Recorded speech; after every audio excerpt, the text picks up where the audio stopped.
वक्त आ गया है एंडरसन तेंदुलकर ट्रॉफी के आखिरी अध्याय का। क्या ओवल में जीत के साथ भारत इस सीरीज को बराबर कर सकेंगे? ESPN cricket for match day Hindi में आखिरी टेस्ट का प्रीव्यू करने के लिए हमारे साथ जुड़ रहे हैं संजय मांजरेकर। सर, शुक्रिया आपके वक्त के लिए। 20 में से 20 थैंक दिन खेले गए हैं, ज्यादा कुछ है नहीं दोनों टीम के बीच में। क्या अब ये चुनौती ज्यादा मानसिक और शारीरिक है एज अपोज टू क्रिकेटिंग चुनौती? टेस्ट क्रिकेट जितना भी मैं खेला हूँ, शारीरिक थोड़ा-सा कम महसूस होता है, मानसिक उससे ज़्यादा होता है। और अभी तक जो इस इंडियन बैटिंग लाइनअप ने किया है, वो अनबिलीवेबल है। बहुत ही एक ताकत जो होती है और जो गहराई हम कहते हैं ना आपके मेंटल टफनेस की, वो उन्होंने ऑलरेडी दिखाया है। एक और बार दिखाएँगे, थोड़ा मुश्किल होगा, लेकिन अगर आप केएल राहुल तो देखिए, तो मुझे लगता है कि वो सेम चीज़ रिपीट कर सकते हैं लास्ट टेस्ट मैच में भी। शुभमन गिल क्योंकि 3 बार फेल हो गए, तो उनको सडनली रियलाइज़ होगा कि टेस्ट क्रिकेट में एक भी इनिंग्स ईज़ी नहीं लेना चाहिए, तो उनमें एक नया ड्राइव आया है, तो उनमें वो क्षमता है कि एक और 6-8 घंटे की पारी झेले और उससे भी ज़्यादा। जाडेजा मुझे लगता है कि इससे कुछ अलग कर ही नहीं सकते। इसी तरह से बहुत ही इम्प्रेसिव बल्लेबाज़ी, डिफेंस को अपने ट्रस्ट करने वाली। तो यशस्वी जायसवाल मुझे लगता है कि उनका मेंटल टफनेस टेस्ट किया जाएगा और साई सुदर्शन इतना खेले हैं नहीं, तो उनका ज़्यादातर शायद स्किल्स। जी हाँ, जो टॉप 6 बल्लेबाज हैं, उनमें से 4 ऐसे हैं जिन्होंने हर एक मुकाबला खेला है। बल्लेबाज़ी से कोई शिकायत नहीं रही है इस दौरे पर। 4 बल्लेबाजों ने 400 से ज़्यादा रन बनाए हैं। 8 में से 7 बार भारत ने 350 पार किया है। लेकिन गेंदबाज़ी, वो जो पज़ल है, वो हर बार बदलती रहती है। इस बार भी बदलेगी। जसप्रीत बुमराह का सीरीज़ खत्म हो चुका है, उनके 3 मैच हो गए। मैनचेस्टर में उन्होंने 33 ओवर डाले थे। तो सबसे पहला सवाल, आपके 3 फ्रंटलाइन पेसर इस मुकाबले में कौन होंगे? मैं समझता हूँ भारत के पास एक्साइटिंग चॉइसेस है नहीं। इन एन आइडियल वर्ल्ड आप मोहम्मद सिराज को रेस्ट कराते प्योरली बिकॉज़ उनको रेस्ट चाहिए और the best of Mohammad Siraj आपको नहीं मिलेंगे क्योंकि थकावट ये इनकी मेन अभी क्वालिटी होगी जिस तरह से उन्होंने गेंदबाजी की और बहुत ही इम्प्रेस किया सबको उनके अप्रोच से। लेकिन सिर्फ अप्रोच से मैच जीता नहीं जाता, आपको विकेट्स भी चाहिए, तो वहाँ पर भारतीय टीम थोड़ी कमज़ोर नज़र आएगी विकेट टेकिंग के मामले में। तो मैं समझता हूँ सिराज को फिर भी लेना चाहिए as a senior leader of the pack. Akashdeep अगर फिट होंगे तो उनको पिक करेंगे, लेकिन ये उम्मीद ना रखें कि जो परफ़ॉर्मेंस हमने इस सीरीज़ में पहली जो देखी थी 10 विकेट जब उन्होंने लेकर मैच जिताया था दूसरा टेस्ट, वो शायद फिर से कर पाएँगे या पता नहीं।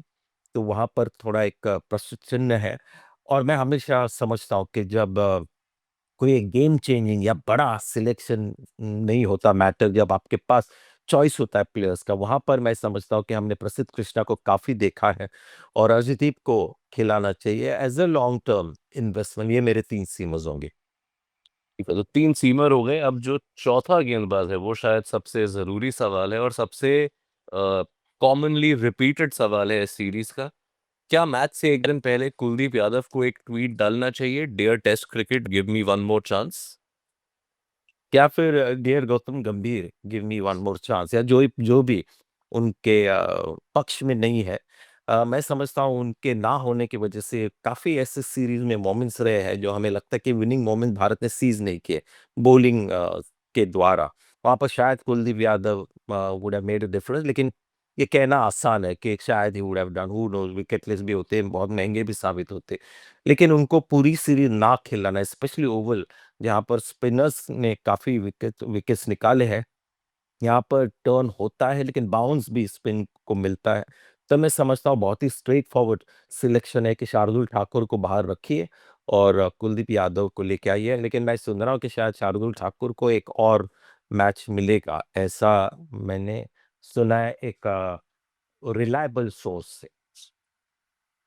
ये जो भी फैसला भारत लेते हैं, क्या अब और भी ऑब्वियस हो गया है कि आपको ज़रूरत नहीं है उस बैटिंग डेप्थ की जिस प्रकार के फॉर्म में जडेजा है, वॉशिंगटन सुंदर है? आप शार्दुल ठाकुर को जब 8 पे खिला रहे हैं कि वो थोड़ी बल्लेबाज़ी भी कर ले, क्या उस बल्लेबाज़ी की ज़रूरत है ओवर द अटैकिंग ऑप्शन जो कुलदीप यादव लाते हैं? देखिए, एक टू बी फेयर ना बैटिंग के बारे में थोड़ा चिंतित रहना। मुझे लगता है कि टू बिगिन विथ सही अप्रोच था, क्योंकि भारत वाज मिसिंग 3-4 उनके सीनियर बैटर हाल ही में रिटायर या ड्रॉप हो गए, तो कहीं न कहीं एक्स्ट्रा बैटिंग सपोर्ट की ज़रूरत थी। लेकिन अब मुझे लगता है कि जो प्लेयर्स हम सोच रहे थे कि शार्दुल ठाकुर पहली टेस्ट मैच के बाद फिर से इस सीरीज में खेलेंगे नहीं, उनको एक और मौका मिला है, और अगर लास्ट टेस्ट मैच में खेलते हैं तो शायद उसके पीछे यही सोच होगी कि जो भी उनके पीछे उनकी केस के लिए लड़ रहे हैं कि उनको ले, शायद वो प्रूव करना चाह रहे कि ये मेरी जो सोच थी और जो मेरा डिसीजन था वो सही था, इसीलिए खिलाएंगे, क्योंकि अभी क्रिकेटिंग लॉजिक अप्लाई नहीं होता, क्योंकि बैटिंग टीम बहुत फॉर्म में है, और अगर कुछ भारत को एड्रेस करना है तो वो है 20 विकेट लेना, और वहां पर अगर बुमराह भी नहीं आपके पास है तो कुलदीप यादव को लेना ही चाहिए, क्योंकि सीम अटैक में भी थोड़ा भी लिमिटेशन आ गया है, और हल्का भी टर्न हो तो वॉशिंगटन और कुलदीप यादव एक अच्छी जोड़ी बन सकते हैं, Jadeja as a support bowler. तो ये मुझे लगता है कि सिर्फ मुझे नहीं, जो भी इंडियन क्रिकेट के समर्थक हैं उनको भी लगेगा कि ये सही चुनाव है, लेकिन देखते हैं, ये बहुत ही एक इंटरेस्टिंग मामला होगा बिफोर द फाइनल टेस्ट। हुँ। आखिरी सवाल, क्या भारत के पक्ष में एक मेजर फैक्टर ये भी है कि अब उनके सामने जो अपोनेंट्स खड़े हैं, उनमें शायद थकावट ज़्यादा होगी क्योंकि इंग्लैंड फील्ड पे थे उन 143 ओवर्स के लिए, उनके गेंदबाज काफ़ी थके हुए, बेन स्टोक्स की फ़िटनेस उस पे सवाल-ए-निशान, और बाकी तेज़ गेंदबाज भी काफ़ी थके हुए आएँगे इस मुकाबले में। देखिए, अगर ये सीरीज़ इतनी क्लोज़ली फॉट है या इतना कड़ा ये मुकाबला अभी तक रहा है, उसकी वजह ये भी है कि इंग्लैंड बहुत ही डिसअपॉइंटिंग लगी है।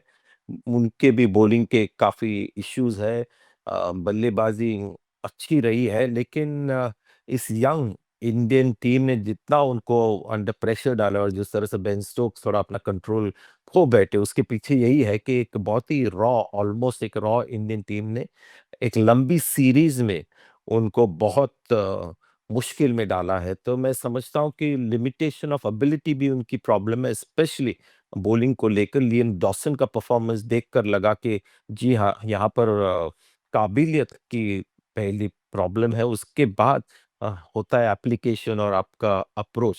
तो मैं समझता हूँ कि सिलेक्शन से आप ये मैटर को, जो फ्रेशनेस का मैटर है, जो टायर्ड बहुत ज़्यादा लग रहे हैं, उनको ड्रॉप कीजिए, और ये मुझे आजकल लगता है कि जस्ट बिकॉज़ किसी का ट्रैक रिकॉर्ड अच्छा है या एक्सपीरियंस खिलाड़ी है, अगर वो बहुत ज़्यादा टायर्ड होंगे तो उससे बेहतर अगर आप एक फ्रेश प्लेयर को टीम में लाएँ, वो हमेशा एक बेटर आजकल मुझे लगता है डिसीजन होता है। तो इंग्लैंड का प्रॉब्लम सिलेक्शन द्वारा सुलझा सकते हैं, लेकिन काबिलियत ये अभी इसके ऊपर एक बड़ा क्वेश्चन मार्क है। चलिए, देखते हैं क्या होता है इस आखिरी अध्याय में। अगर भारत यहाँ जीत जाते हैं, तो अपना सिलसिला कंटिन्यू रखेंगे। 2018 के बाद भारत ने कभी भी इंग्लैंड से टेस्ट सीरीज़ नहीं हारी है। देखते हैं ओवल में क्या होता है। शुक्रिया संजय, आपके वक़्त के लिए। Thank you, thank you.